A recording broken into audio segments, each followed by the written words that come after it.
Assalamualaikum warahmatullahi wabarakatuh. Saya Afifuddin Afif, Guru Pendidikan Agama Islam SMP Islam Terpadu At-Tadkir, peserta PPG dalam jabatan 2025 LPTK UIN Sunan Gunung Jati Bandung, akan melaksanakan praktek pembelajaran di kelas 7A dengan model pembelajaran PBL dengan tema Tabayun dalam Menerima Informasi. Assalamualaikum warahmatullahi wabarakatuh. Waalaikumsalam warahmatullahi wabarakatuh. Alhamdulillah. Bagaimana kabar kalian semuanya? Alhamdulillah, luar biasa.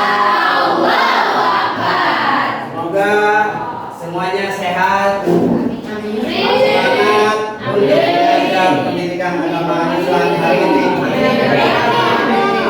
Sebelum kita mulai, Bapak akan periksa kehadiran. Semuanya sudah siap? Siap. Baik, yang pertama yang Bapak sebutkan namanya, langsung jawab hadir dan sebutkan nama-nama nabi baik secara random atau berurutan. Paham? Ya. Yang pertama Abdul Hafid, Aditya, Sakit. oh ya, Aldi, Anas, Idris, Ansori, Apri,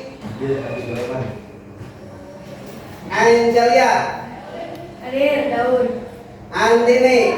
Hadir Yusuf. Baik anak-anak, sebelum memulai pembelajaran, mari kita awali dengan berdoa agar ilmu yang kita pelajari hari ini bermanfaat dan diberkahi oleh Allah Subhanahu wa taala. Amin ya Allah. Silakan salah satu teman kalian untuk memimpin doa. Sebelum mulai pelajaran, mari kita berdoa dulu. Berdoa akan mulai. Bismillahirrahmanirrahim. Allahumma nawwir qulubana. Semoga Allah Subhanahu wa taala memudahkan kita dalam memahami pelajaran hari ini. Amin. Anak-anak, sebelum kita memulai ke materi, Bapak ingin menanyakan sesuatu tentang media sosial. Pernahkah kalian menerima pesan WhatsApp atau membaca berita di media sosial tentang suatu berita yang tidak benar? Misalkan berita yang sampai heboh, pada akhirnya berita tersebut tidak benar. Ada yang pernah? Saya Gimana? pernah Siap? saya pernah mendapat berita di medsos bahwa dikabarkan ada artis yang meninggal, tapi sampai sekarang dia masih hidup. Kenyataannya dia masih hidup. Oke, siapa lagi yang pernah? Bapak pesannya? Saya pernah menerima pesan dari WhatsApp bahwasanya sekolah diliburkan, tapi kenyataannya tidak libur. Luar biasa, itu artinya kalian pernah bersinggungan dengan informasi yang tidak benar di media sosial. Lalu pertanyaannya adalah, bagaimana perasaan kalian ketika mendapat berita yang tidak benar? Dan kenapa masih banyak orang yang percaya terhadap berita yang tidak benar? Maka dari itu, dalam agama Islam kita diajarkan untuk tabayun, yaitu memastikan suatu berita setelah diklarifikasi bahwa berita tersebut adalah benar adanya. Dari tujuan pembelajaran ini, kalian dapat mendefinisikan arti tabayun beserta dalilnya dari Al-Quran, juga dapat mengidentifikasi berita-berita yang harus ditabayunkan, dan terakhir bisa mengimplementasikannya atau melaksanakannya di kehidupan masing-masing.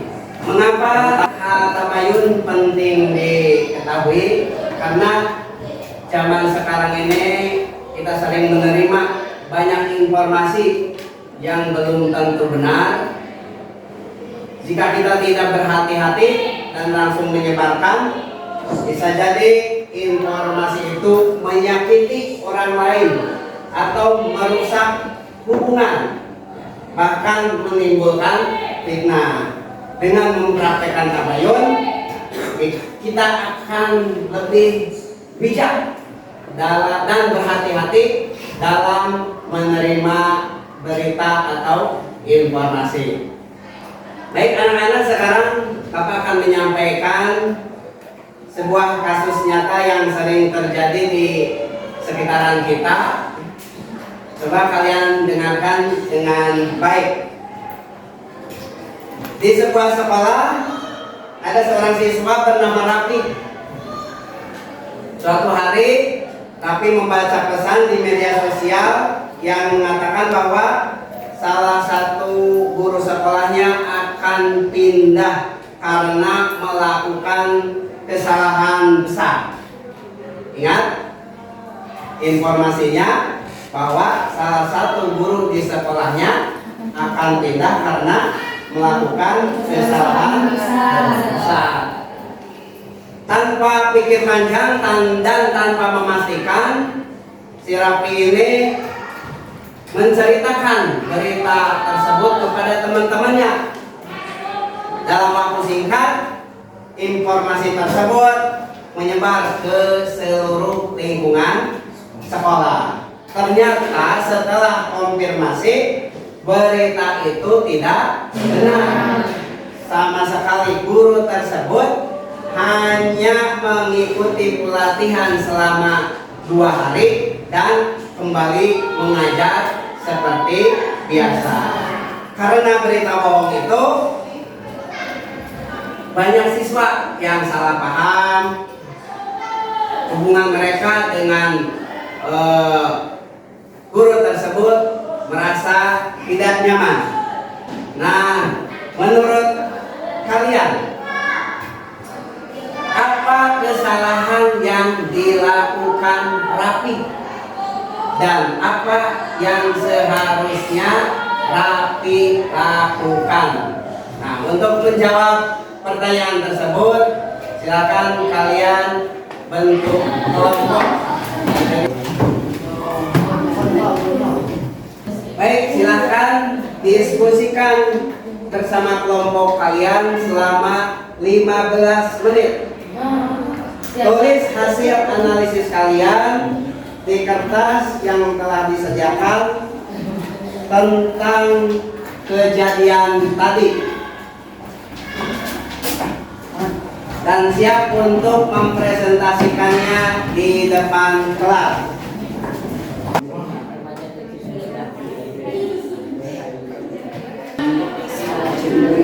Kalau sudah, kita presentasikan di depan.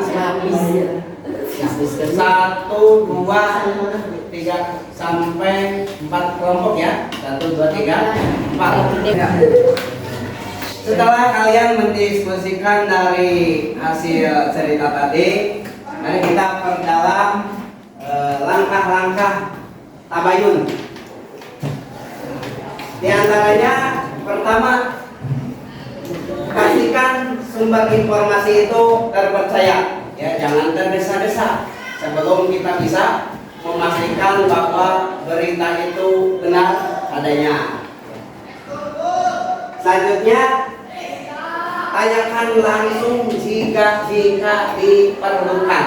Baiklah, sekarang saatnya setiap kelompok mempresentasikan hasil diskusi masing-masing. Silakan kelompok pertama maju ke depan kelas untuk menjelaskan pertanyaan yang ada di LKPD.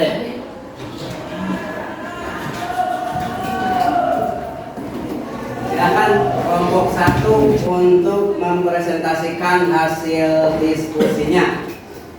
Assalamualaikum warahmatullahi wabarakatuh. Waalaikumsalam warahmatullahi wabarakatuh. Perkenalkan, kami dari kelompok 1 ingin mempresentasikan hasil diskusi tentang tabayun. Poin pertama, definisi tabayun yang akan disampaikan oleh Saudari Ririn. Jadi definisi tabayun artinya melakukan klarifikasi dan verifikasi sebelum mempercayai informasi. Poin kedua, dalil Al-Quran yang menjelaskan tentang tabayun yang akan disampaikan oleh saya sendiri. A'udzu billahi minasyaitonir rajim. Bismillahirrahmanirrahim. Ya ayyuhalladzina amanu in ja'akum fasiqun binaba'in fatabayyanu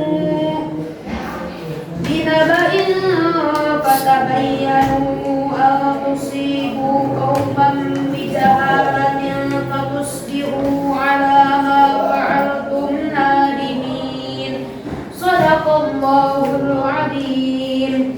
Yang artinya, wahai orang-orang yang beriman, jika datang kepadamu seorang fasik membawa suatu berita, maka periksalah dengan teliti atau tabayunlah, agar kamu tidak menimpakan suatu musibah kepada suatu kaum tanpa mengetahui keadaan yang sebenarnya, yang akan menyebabkan kamu menyesal atas perbuatanmu itu.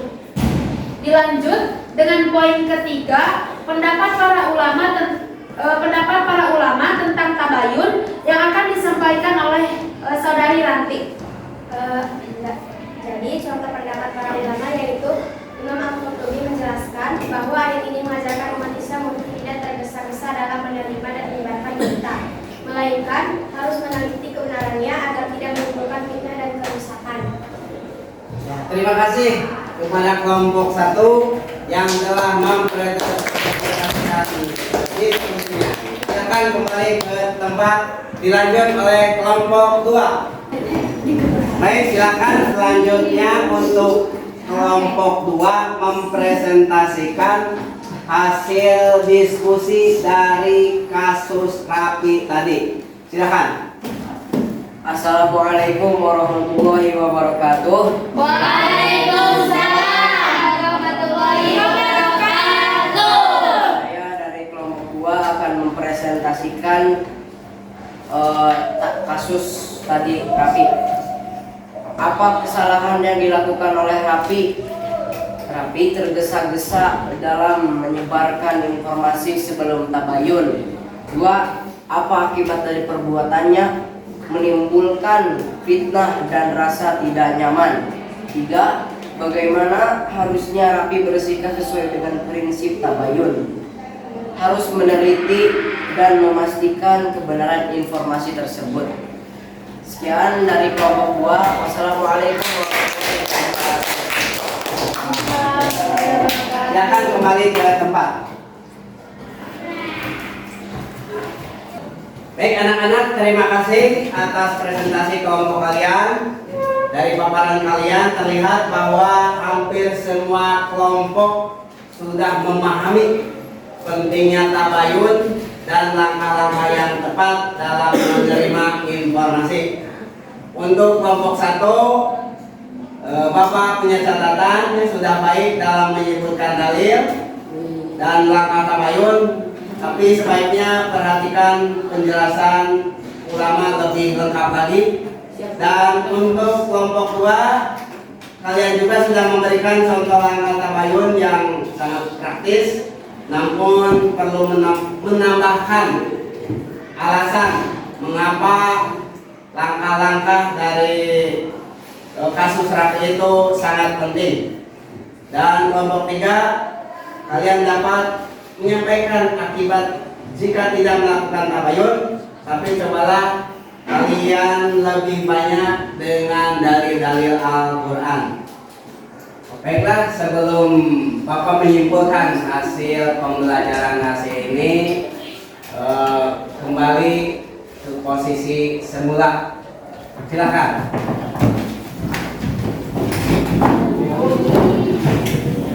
Dari pertemuan kita kali ini kita simpulkan terkait dengan tabayun. Yang pertama, tabayun adalah memastikan atau mengklarifikasi berita atau informasi sebelum ditindaklanjuti harus dalam keadaan benar.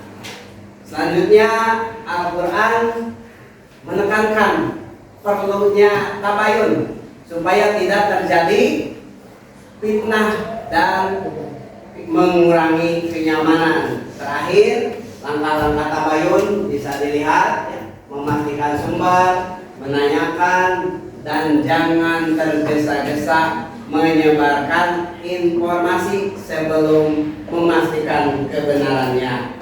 Sebelum kita mengakhiri pertemuan kali ini, marilah kita refleksikan hasil pertemuan pembelajaran hari ini. Silakan, siapa yang bisa menceritakan hasil pembelajaran kali ini? Angkat tangan, siapa? Ya, silakan, Rafi. 1. Jangan langsung percaya atau menyebarkan berita. Bapak ingatkan kembali bahwa tabayun sangat penting karena pertama, membantu kita tidak mudah percaya berita bohong atau hoax.